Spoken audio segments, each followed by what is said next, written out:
I'm average height, I'm average IQ, I'm average in about everything you can imagine, right? But what I'm not average in is my standards anymore. What if the standard wasn't that you just kept the promises you made to yourself? But what if the standard was a little higher? And that standard of your life is, I keep the promises I make to myself and one more. Most people don't know where their time goes, don't know how to manage their time, and then they get to the end of their life and they don't know where their time went. How do you consider time, process time, and educate people about time? We are still managing and measuring time the same way we did 300 years ago. A day is still 24 hours. Who the hell came up with this crap? I get 21 days a week now. I get 3 days in the day. I get 21 days a week. You get 7. Stack that up over a month. Who's going to win? Stack it up over 6 months. Who's going to win? Stack it up over 6 years. And I've had thousands more days than you. I'm going to crush you. I believe you were born to do something great with your life. And I think maybe you've forgotten. And I'm here to remind you today that you were born to do something great with your life. And greatness doesn't mean you're worth hundreds of millions of dollars, although it can. Greatness means this, that you have a vision and imagination and a dream for your life, and your life ends up replicating it. Do you know what I would give for one more round of golf with my dad? Do you know what I would give for one more talk with my dad?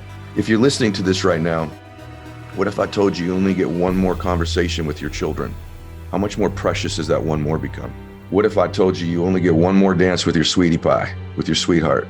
What if I told you this was the last podcast or your last meeting? What if you started to treat things in your life like you only have one more of them? And all of a sudden, your whole universe will change.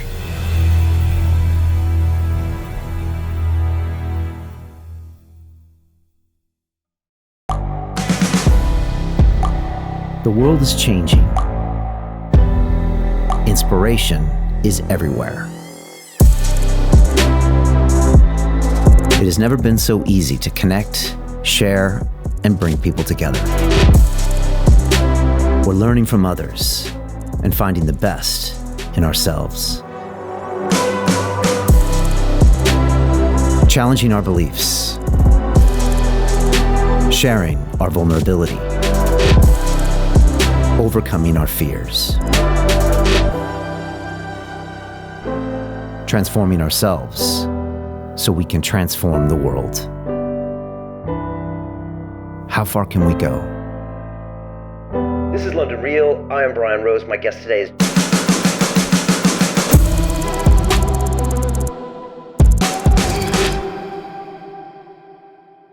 This is London Real. I am Brian Rose. My guest today is Ed Mylett, the American entrepreneur, business coach, author, and motivational speaker. You have achieved incredible success in your life, having started out in the financial services industry before moving into real estate, technology, health, and nutrition. You've been named in the Forbes top 50 wealthiest under 50 and have a dedicated audience of over 3 million followers across social media. You are also the host of the #1 business podcast, The Ed Mylett Show, where you've interviewed thought leaders and peak performers from David Goggins to Joe Dispenza to Tony Robbins and Jay Shetty. You are the best-selling author of Max Out Your Life, and your latest book, The Power of One More, showcases the strategies that will help readers achieve levels of success that they never thought possible by helping remove the mental roadblocks that have stopped them from realizing their dreams. Ed, brother, welcome back to London Real. Brian, it's so good to be with you. And I was just telling you before we started how much you're inspiring me. You're one of the very few people that I watch really closely on social media. And so I'm really honored to do this with you again.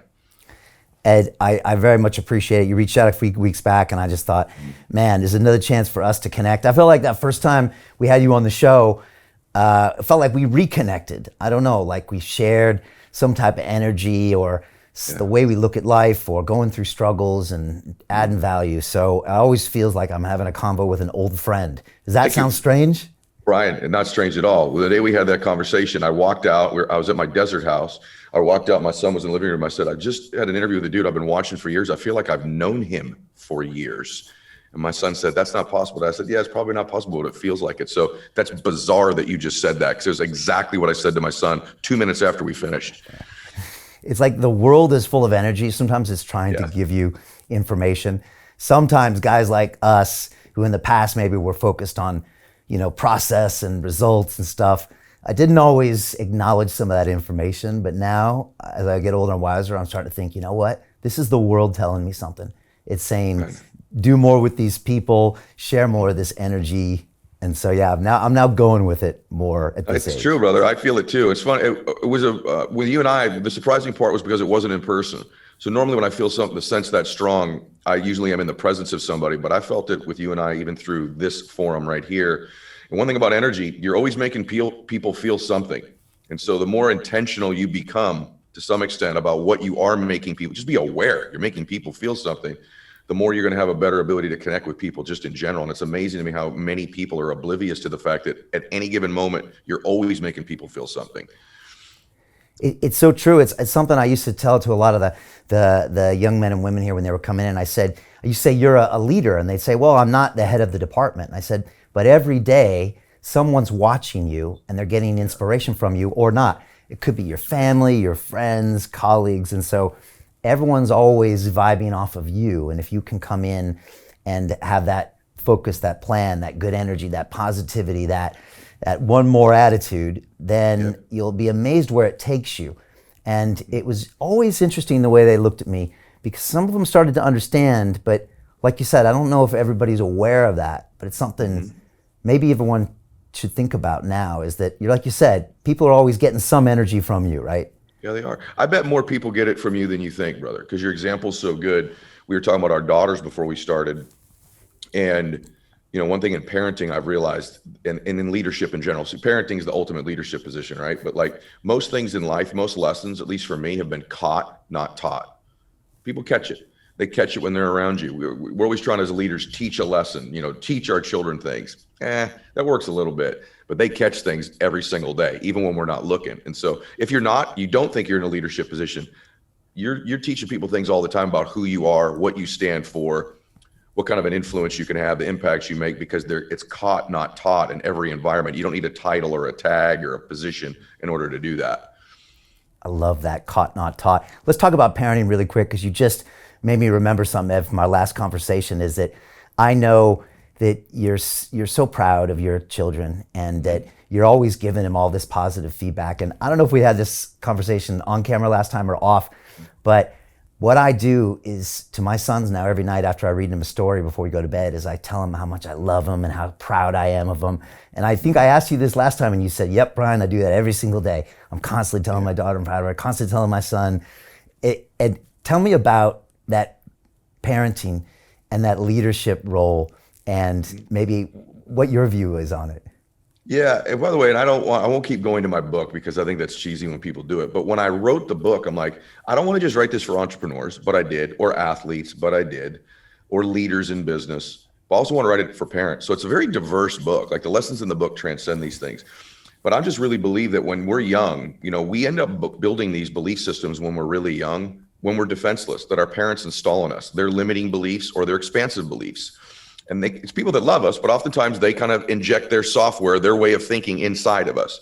Because I believe that to be true, because I learned some stuff from my dad and mom that was good, and I learned some stuff that didn't serve me. And so I was constantly feeding them to the point where they'd roll their eyes. Bella Boo, you're a superstar. You're the greatest of all time. You're going to do something. She left for school this morning. She's a senior in high school. I'm like, Bella, do something great. Be a leader. Let's do it. You're awesome. Let's make something great happen. Max out. I yelled it to her. I didn't even make eye contact. He's like, okay, Dad. But she's catching it. It's not all taught, it's caught. And I tell Max, he goes to bed at night. He's back from college right now. He's 6'3", man. Like, he's much bigger dude than me now. I'm like, hey, man, you're a leader. You're a gladiator. You're the greatest of all time, brother. He's like, I know, Dad. But now that they get a little bit older and I watch them in the world, I think they do know. Yeah. I think they do feel differently about themselves. I was careful not to install limiting beliefs in them. And even though maybe it got repetitive, that's the one thing that parents get sick of doing, or even leaders in business, repetition. They think, I always got to say I got to always say new things to these old people. No, leadership is saying old things to new people, or old things to the people that have been around you for a long time. So I've repeated that stuff. My son has heard, you're a leader, a gladiator, and the greatest of all time, probably 17,000 times at least in his life. And there's got to be a moment when he's under pressure and he's got to hit a golf shot. He's in college. He's a golfer. There's got to be a moment, at least once in a while, where he feels that. And the absence of it would cause him to make an error or a mistake or a misjudgment, or maybe he'd do a drug that he shouldn't do or a decision he shouldn't make. If it alters one decision in his life, it was worth saying 17,000 times, because the premise of my book and my life is that even in your dreams, you're way closer to the life you think you want than you think you are. Most people, the Bible goes, there's no vision, the people will perish. People have really misconstrued that, I think. We have vision. I mean, if I said, you want to be happy or sad, you say happy. Rich or poor, probably rich. Make a difference or make no difference in your life. Have beautiful memories or not so great memories. We know the answer. So we have vision. Our problem is depth perception. We think it's so far away. So because we think it's so far away, we act in accordance with that belief system and we perpetually keep it there and we never get there. But what if the truth is, it isn't that far away? And the whole time there's been this veil, this very thin veil between what you want and having it or not. And that can be as small as one decision, one relationship, one meeting, one interview, one book, one thought, one new emotion can completely change your life. You've had those moments in your life. I've had them, and they brought that stuff much closer to us. So that's why it's worth doing that as a parent at a minimum. And I love this concept of one more. And like you said, we have been kind of told this thing that everything is way out in the future, and most of us are very hard term on ourselves in the short term, and we don't see what we can accomplish in the long term. And so a lot of people stop from doing that. And so I want to get into this one more concept with you, because what you just said is like kind of blowing my mind and empowering me to like even think bigger as well. And I just want to finish with the parenting thing. Like because of you, I kind of grab my kids and I'm always whispering in their ears, like, I'm so proud of you. And I compliment them in front of their mom. Like, did you see how good Caden is at drawing? Did you see the push-ups that Damon did today? And I'm always like repeating.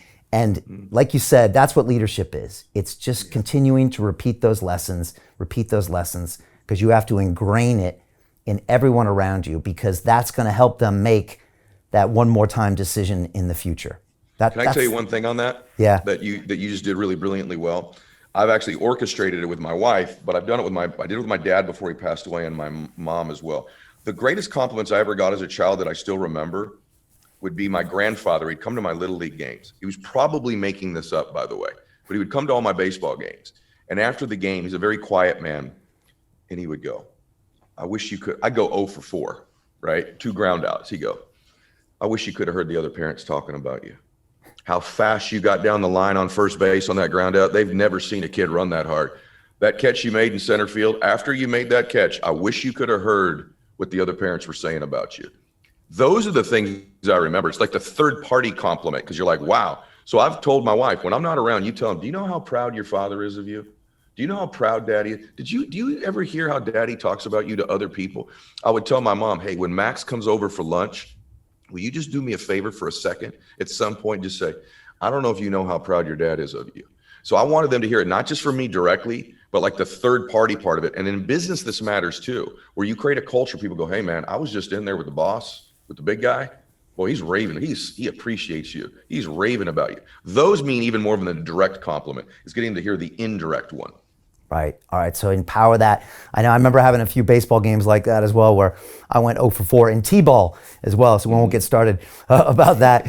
Let's talk about the book, because the whole premise is this one more. I do want to get at some point into where that came from and the story of your father as well, because I want to get into that because I think it's important. But talk to me about the book and the perspectives that you're trying to give people. You already laid some of it out here as well, as in sometimes we just need to remember that it's that one more, and that we're closer than we think to realizing our dreams.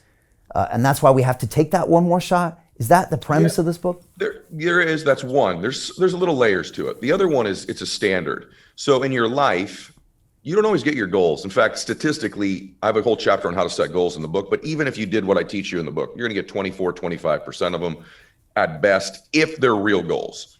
But you will always get your standards. Ultimately in life, we get our standards. And so there's all this, I don't know if I was the first person to say it, I think I am, but people have repeated it now for 10 years in personal development, self-confidence. And they say the way you get self-confidence is you keep the promises you make to yourself. If you don't have self-confidence, you've built a relationship or reputation with yourself where you don't keep the promises. So one way to build baseline confidence is, hey, make your bed in the morning. If you're gonna make 10 contacts a day, make it. You're gonna drink a gallon of water, drink the gallon of water. Do what you say you're gonna do, even if it's small things, and you change the relationship and reputation you have with yourself. And that'll get you to be a confident person. But I don't want to just be a confident person. I want to be able to perform in my life as an average man, which is what I am. I'm average height, I'm average IQ, I'm average in about everything you can imagine, right? But what I'm not average in is my standards anymore. And so what if the standard wasn't that you just kept the promises you made to yourself, but what if the standard was a little higher? And that standard of your life is, I keep the promises I make to myself and one more. And so I'm not just going to make 10 contacts a day. I'm going to make the 10 contacts, keep that promise I made to myself, plus one more. I'm not going to do 10 reps in the bench. I'm going to do 10 plus one more. I'm not doing 30 minutes on the treadmill. I'm doing 30 minutes plus one more. I'm not telling Bella I love her every day. I'm going to do that, and I'm going to do it one more time every day. And now when you've raised that standard, a couple things happen. Mathematically, you've increased your odds of winning because you've done more, right? You've spread out the chances of winning and put it in your favor. But two, you've now set a standard that almost no human being on earth will do consistently. And if you do it, you begin to believe you deserve things most human beings don't deserve in their life. And I transformed myself from a dude who had no confidence. Then I started keeping those promises. I'm like, okay, what's next? I got to do one more. And then the layer behind that is you are truly one of these away from changing your life. Quick story, just played golf with a dude 3 weeks ago, bananas story. And this guy wanted to meet me. Guy says, hey, you guys got similar net worths. The guy wants to meet. I get to the first tee, Brian, and he goes, hey, I'm a big fan. Next 5 hours, I'm learning everything about Ed Mylett. I go, no, you're not. That's not how this works, bro. I already know about me. I want to know about you. And he goes, well, mine's quick. I can tell you on the first tee. I said, give it to me. He says, 1986, I loaned $50,000 to a guy. My best friend loaned the same guy 50 grand. A week later, my best friend got cold feet, got his money back. I continued on with the loan. I said, awesome. He said, it turned into $750 million. I said, say that again. You loaned a dude 50 G's. It turned into $750 million 20 years later. Yeah. I said, who the hell did you loan this money to? Jeff Bezos. I said, get out of town. I said, you were really one relationship, one decision, one loan away, totally changed your life. He goes, amen. Now, that's the most extreme example I've ever heard in my life. I don't have any of those, but I have a series of them in my life that stack up about equivalent to his because I believed in this premise. Now, let me ask one thing about one more. What if you get to a point where you have no more mental bandwidth with one more? Is that a possibility, or is that just something that people fear, that I run out of time in my day to do all of these kinds of things, and then I kind of get to a mental frying point where then I do 0 more and then 1 less and then 5 less? Yep. How do you at least talk about that so the brain doesn't defeat the process? Okay, maybe in a minute after this, we'll talk about time, because I have a whole chapter on how to bend and manipulate time. I know you okay, don't want to we'll get there that next. Yeah. But I got to tell you, I have a chapter in the book where I talk about one more inconvenience, which is learning to do the inconvenient and difficult thing. But the underlying factor in that, to answer this part of the question, is this. I have a quote in there where I say, extremity expands capacity. So when you do something to the extreme, not only are you doing more, you're expanding your capacity to do more in the future. Extremity expands capacity. I had John Maxwell on my show. He's been on a few times. And everybody probably knows who John is, but he's a prolific leadership author, one of the best authors of all time, but really been a good friend and mentor to me. And he said, Ed, I'm growing more in my 70s than I've ever grown in my life. And that's something guys of that age say all the time, right? You're like, yeah, you got it. 70's the new 50, right? And he goes, no, I really am. And he said, I've pushed myself to grow so much in the last 50 years of my life that my capacity to grow is expansive because of it. And in that minute, I went, extremity expands capacity. I have a really bad right shoulder. The reason I do is my shoulders used to be much bigger. I expanded the capacity of my shoulder socket so that a big old shoulder could fit in there. Now that I've trimmed and leaned down and I'm not lifting quite as heavy, this shoulder kind of floats around in there because my capacity for that space is expanded by the extreme things I did to expand it. So it's a fallacy. That will not happen to you. As you expand your work ethic, as you expand the one mores, your capacity to do one mores expands in a very congruent way. Yeah, that's so powerful. And I want to get into the time management because you got a whole chapter to it, and you got 5 principles of time management, which is really important. You're talking a little bit about identity, which again, you dedicate chapter in the book to, Ed. And again, you're already starting to put little bits of it in here as far as telling yourself, showing yourself you can do it. Can you talk about that change in identity? And it must be the biggest thing you see when you meet with people that are struggling with success, is that they don't believe they're that person, they don't see themselves as that person. So they don't. And I love Think and Grow Rich. I love it. It's right here. I mean, it's one of my favorite books of all time. I have my Bible and Think and Grow Rich. But here's the deal, man.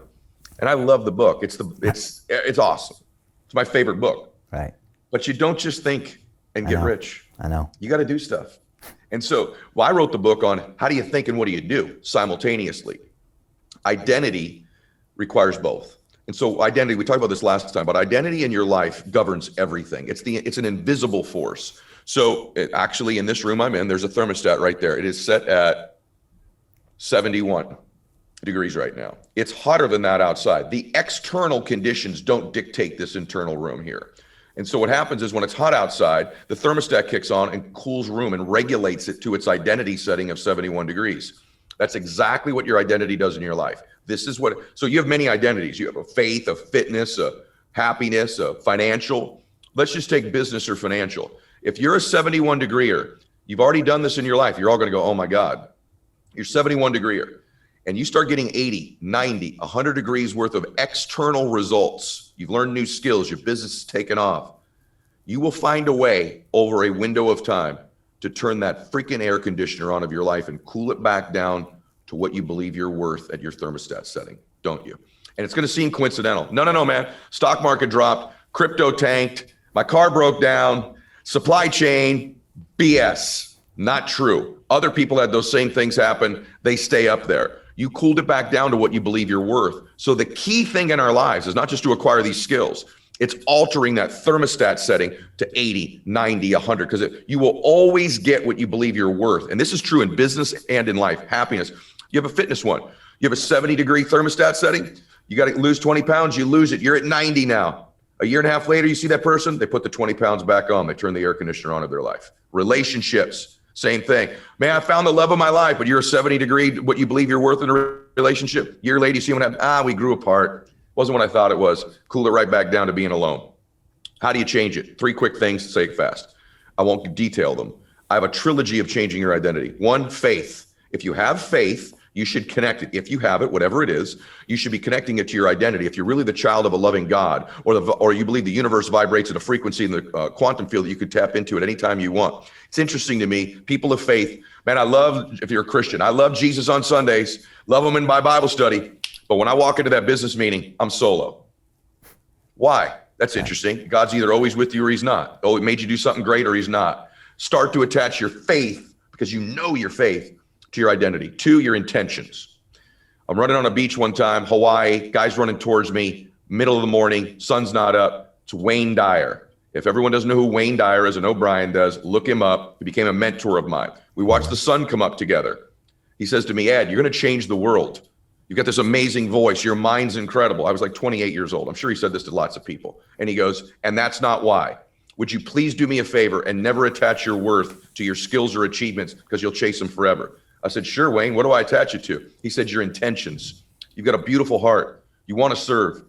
You want to make a difference. Attach it to your intentions, Ed, and you'll never be alone. And I went, you know what? I don't always believe in my abilities. I always believe in my intent.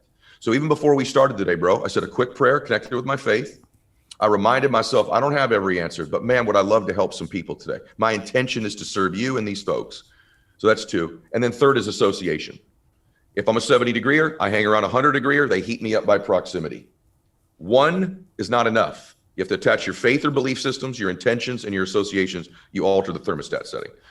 Wow. Okay, I got a lot to think about now for the next couple of days on that. Wow, so many powerful things. And yeah, we all know Wayne here, and it's amazing you had some contact with him back in the day. A lot. A lot. Yeah, it shows. Yeah. It shows now a bit. And so it's your intentions you connect with, and that way you don't get caught on your short-term gains or your short-term losses or whatever. You connect with those intentions. You know those are pure. Connect with the faith, and then you surround yourself with people that keep you on that track and raise that temperature.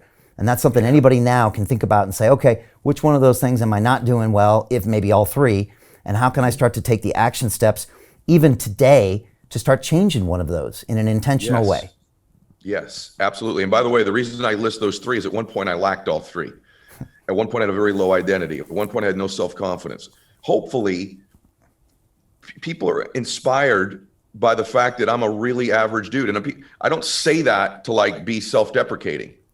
I really am. Yeah, because that's hard for us to believe, Ed. I mean, that's hard for us to believe. I got to take a time out and I want to get back to some of these points. But Ed, it's hard to believe you were ever average. So can you explain this to and make us believe it? Because you seem like a high performance person in all aspects of your life. And it seems like you always have been somehow. Yes. So tell us how that's not true.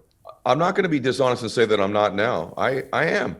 I mean, I have bad days and I'm sad and frustrated and all that stuff, but I wasn't. We'll get into it in a minute. But I'm this child of an alcoholic. I'm the oldest son, the oldest child of an alcoholic and a drug addict. When you grow up in that kind of chaos and anxiety, you're ashamed. You think you're nothing. I would leave my house most days, man, and go, why can't I have a good family? You know, and you attach your identity to how screwed up your family is. My friends wouldn't even come over my house as a kid. Like, your dad yells too much, man. Our neighbors could hear it. When I'd walk outside, I was ashamed because they could hear it. And then I'd go to school. I got beat up and bullied. I was really little. I was so thin. I was Eddie Spaghetti. Your meatballs are ready. I got teased every day. And there were even points in my life as a child that I've reflected as I've gotten older where I wasn't even sure I wanted to live. I never was suicidal, but I always wondered, what's the point, right? So I had none of that. And even as an adult, I carried a lot of that with me. Just all the limiting beliefs and the things I had to go through as a kid. The good news, we'll talk in a minute, my dad got sober, but so I come from stuff that's just like didn't give me any self-esteem at all. So I had to learn all of these tools that I have in the book, brother, to become a baseline functioning person. But then when it started to work, I went, wait a minute. And I had great money. I had Robbins was young. I had Wayne Dyer when I was young. I mean, friends. And then I had this team psychologist when I played baseball that was actually killed that taught me all the stuff about neuroplasticity way before it was cool and your reticular activating system in your brain. And I learned all this cutting edge stuff. He would have been famous had he not died. I took it and made it mine. So I absolutely come from nothing like that. And I've worked really hard on becoming someone who's self-confident and makes a difference in the world through this stuff. It's so impressive to hear that progress. And one of the things you talk about is that your dad ended up becoming sober at one point. I think he told you in the car, he said, one more time, give me one more time. And it was probably asking a faith from you that probably seemed impossible, but maybe it showed you that one more time could even exist, even for someone like your dad. Yeah, one more try. One more try. We're driving, we're going to a baseball game. Never seen my dad cry before. After my dad was a dude, man, like a man. I see my dad in more than 40 physical fights. I'm not exaggerating. Side of the freeway, baseball game, Angel game, church one Sunday in the donut line. Like, I've seen my old man scrap. My dad was a dude. And my dad didn't live well the first 15 years of my life. And then he lived magnificently the last 35, the best I've ever seen. My belief that humans can change stems from I watched my hero do it. But he's crying in the car that day. He goes, hey, look, I'm going to go away. I'm going to try to quit drinking one more time. I said, Daddy, what would be any different this time? He had tried to quit a bunch of times. He goes, I'm losing you and my family. Your mom's taking you guys from me. And the truth is, you deserve a dad you can be proud of. And your mom deserves a husband she can respect. So I'm going to give it one more try. The first one more I'd ever heard in my life was that one. And then when he got sober, and I know you relate to this, when he got sober, I said, Dad, are you never going to drink or use drugs again? And he goes, I can't promise you that. But I know this, I'm not going to for one more day at a time. And my dad stacked up 35 years of those one more days into sobriety till the day he passed away. And for me, that lessons, I've used it a lot, Brian. Like a lot of businesses I've had, my back was up against the wall. What we say, never quit. You start trying to make these lifetime decisions under pressure, you're like, screw it. I didn't do that. I just went, I'm not going to quit for one more day. Just one more day, I'm not going to quit. I'm going to stick around one more day, see how I feel tomorrow. And some of those days I felt different. I stacked up those one mores into now a 35-year business career. One funny thing I realized recently, I'll just tell you this, you get a kick out of this. My dad got sober on 4/20. That day he was crying was 4/20. Only my old man will get sober on the date of 4/20 in our life. And my dad never again celebrated his actual birthday. He celebrated his sobriety birthday the rest of his life. That is incredible. Yeah. And I know you got very close to him over the years, but it must have been amazing to just watch that transformation and see someone pull that off, because it works in theory, but it's so hard to do in practice. And I've been very public about my struggles with sobriety and with drugs and addiction, but But then it finally did click, and I found a way to do it. It's one of the most proudest things I've ever done in my life. But for you to witness someone do it must have been inspiring. It must have changed who you were as a person too. Brother, I rely on it all to this day. I had a breakthrough about 3 weeks ago. I got to share with you, brother, just for me and you, but everyone can listen. Tell me. We discount ourselves in our lives. This is what human beings do. All this sounds good, Ed. Sounds good, Brian, but you don't know me. You don't know my divorce. You don't know my financial failures. You don't know these things I'm super ashamed of and embarrassed by. You don't know that I've never been successful in anything. I'm totally average. This stuff, I would love to believe this applies to me, but I'm disqualified. This is what most people think. And let me remind me, I want to say something to you. It's your humanity, your life experience, combined with your intentions and your gifts that will be actually what causes you to change your life and other people's lives. The very things you think disqualify you are what qualify you. I'm telling you, 3 weeks ago, bro, I wake up 3:15 in the morning. Number one decision that's altered my life is my dad got sober. You and I probably aren't talking if he didn't. My kids are grateful for it, and they didn't even know him. My grandkids will thank him for it. Yeah. I've reached millions of people because my dad made that decision. 3:15, I wake up. Babe, wake up. I wake up my wife. She goes, yeah, I go. I just realized something. Someone helped daddy. She went, I'm 51, bro. My dad's passed. I already wrote the book. She goes, what? I said, someone helped my dad. I never thought about it before. Someone helped my dad in the darkest, most shameful, horrible moment of his life. Some precious soul, precious human being, altered the direction of our children's lives who weren't even born. They saved my dad's life. In some bar somewhere or coffee shop or dark room, some human being stepped forward and said, I'll help you. She goes, oh my God. And I said, I had no idea who they are. And I said, that's not the craziest part. The craziest part is what qualified that person to help them? Their mess. The fact that they were also an alcoholic and a drug addict at one time. The things that person was most ashamed of in their life, most embarrassed by, the thing they think disqualifies them the most from happiness or success or making a difference is the very thing that qualified them to help daddy.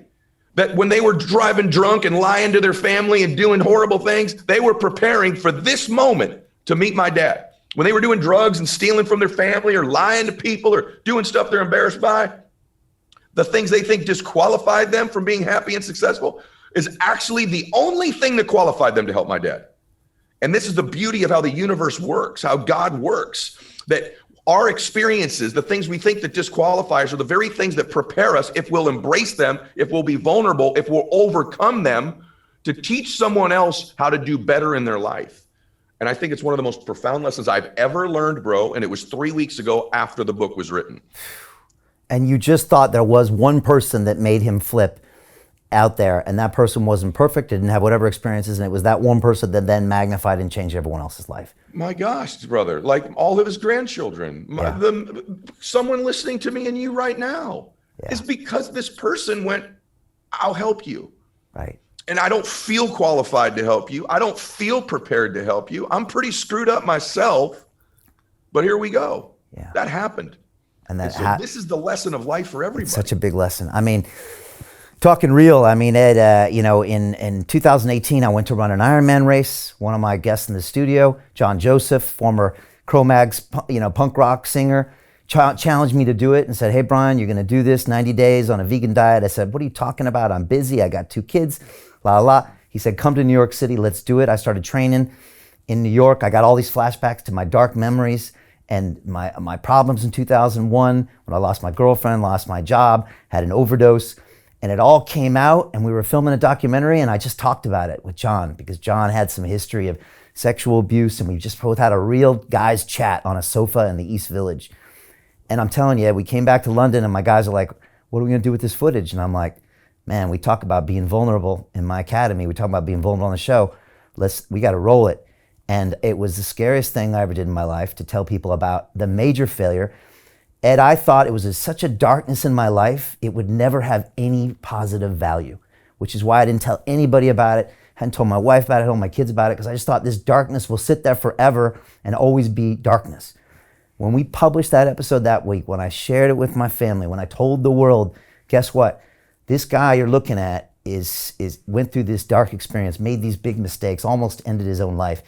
I'm telling you, Ed, it just, all the light bulbs went off with everybody. Emails from around the world. Brian, that was me. That was my uncle. That was my dad. That happened to you. How could that happen to you? Bam, bam, conversations, empowerment. Ed, the darkest moment of my life ended up being an incredible source of light and love and happiness, 10x bigger than my suffering, maybe 1,000x bigger. But it was only because I was willing to share it and learn from it and pass it on. Brother, God bless you. That's so beautiful. It says that in Think and Grow Rich, a quote Hill, he says, on the other side of temporary pain, you get introduced to your other self. And all pain is temporary. My dad's body stopped working. Whatever pain my father was in with cancer, eventually that pain stopped. And so what you did is you met your other self on the other side of that adversity and that pain. But then to be willing to share it takes some balls, man. Takes some courage. And you should be acknowledged for that, because it is the thing that's probably the thing you've done in your life that has caused you to help more people in that instant than most of your life cumulatively before, right? And so I want to acknowledge you for doing that, man. That's why I'm willing to talk about my dad. And by the way, my own screw ups all the time. If you and I were perfect, how uninspiring would that crap be? But the fact that we're flawed and we're men and we make mistakes should give people hope. Like, if these two guys can do it, heck, maybe I can. And the truth is, you can, in your way, in your unique way. And you did that. That's magnificent, bro. I'm glad you shared that with me. No, it's so good talking to you. And so people need to listen to this and realize that, guess what? All that life experience that causes you to think I'm not qualified actually does make you qualify. And if you can go ahead and help that one person, it will magnify and continue, and then pull you along with it, with this incredible experience. And you get into these one mores in the book. And you talk about living in the matrix. And I guess that comes back to that vision you see and that articulation system. And you talk about the principles of time management.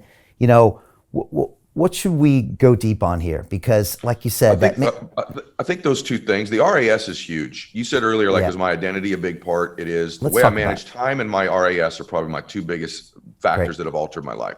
So The Matrix, really quick. I love that movie, number one.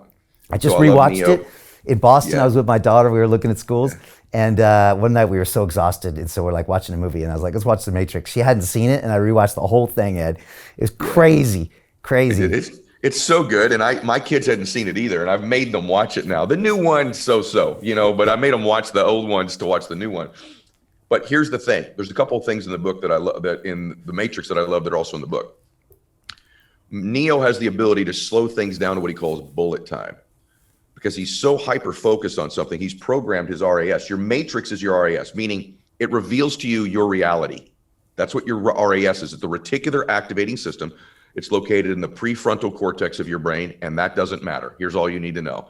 It reveals to you what's most important to you. And so it's incredible. I'll give you an example. I just bought a Tesla. I don't really want one, but I like what Musk has been doing. I have no idea what he's really doing, but I just kind of like this dude. So I buy a Tesla. It gets delivered last Thursday. Bro, I'm driving now. I drive my wife crazy. I'm like, babe, red Tesla. Babe, white Tesla. There's another one. Freaking Teslas everywhere. 3 lanes over, other side of the freeway the other day. Babe, they're going the other direction. Black Tesla. She's like, what in the world? How do you see all these Teslas? And I go, here's what's crazy. They were always there, but they weren't part of my RAS before, because now I have one. I see these Teslas freaking everywhere. If you go into a loud room, 300 people, it's not even loud. Someone says, Brian or Ed, we hear our own voice audibly over all the noise in the room because it's part of our RAS. So the key thing in life, because you're all going, I know exactly what you're talking about, bro. If you're a guy and you're single and you like blondes, you walk into a room of 500 people, within about 1 minute, you can tell me where all the beautiful blondes are. If you like brunettes, you know where all the brunettes are. If you're a woman and you like guys with big muscles, you can tell me where all the muscular guys are pretty quickly. It's your RAS. The key thing in life is those one mores, you have to link them together. Those decisions, those meetings, those relationships we're saying that you are one more away from need to become your Teslas. And when they become your Teslas, you begin to see them everywhere. They were always there, but you're missing them because you're not programmed to do it. And when you're programmed to do it, because your mind moves towards what it's most familiar with. So I teach you in the book, very simple, repeated, simple visualizations that you do repeatedly over and over again. They're very basic. They're not complicated, to program your matrix. And now you begin to see the meeting, see the relationship, Find the thought, find the emotion, hear the conversation that was going on around you all the time that was not inside your matrix. Now it's in your matrix and you see them. This is not to be taken lightly. It will change your freaking life.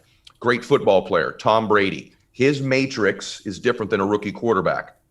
His matrix, when he's at the line of scrimmage calling the play, he can find the hole in the defense and audible into the right play. If not, when he takes the snap back, he has been programmed in his matrix, like bullet time, things slow down. And he can see the open receiver as opposed to the covered one. The rookie quarterback, their matrix is under panic mode, and they see the covered receivers only. They're all on the field. One sees the open one sees the covered one. This is the difference between success and failure, and it's very easy to fix.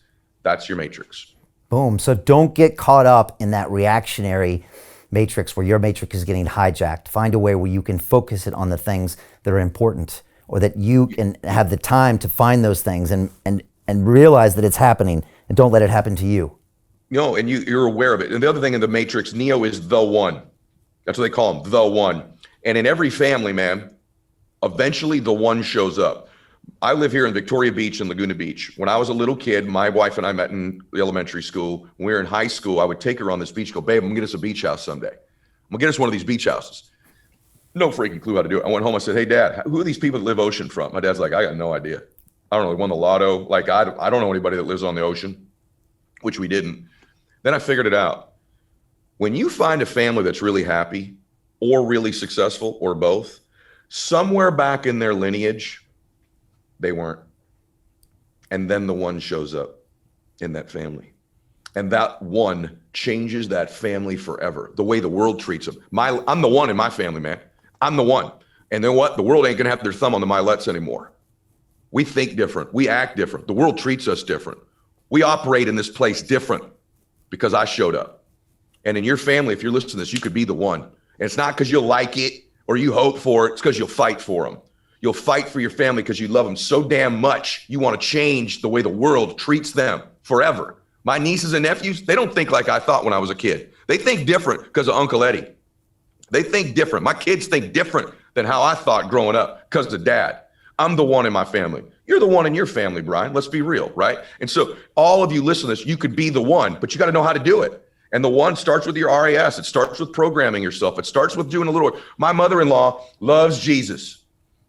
She sees Jesus everywhere, brother. Like, she walk outside, the wind blows, thank you, Jesus. Y'all know someone like this. Right? Thank you, Jesus. She'll be like, I was late to my hair appointment today, and Jesus made all the lights green. I got there in 4 minutes early. She sees Jesus everywhere, right? So what a beautiful filter for the world for her is that she sees that everywhere. But a lot of people, they see their problems.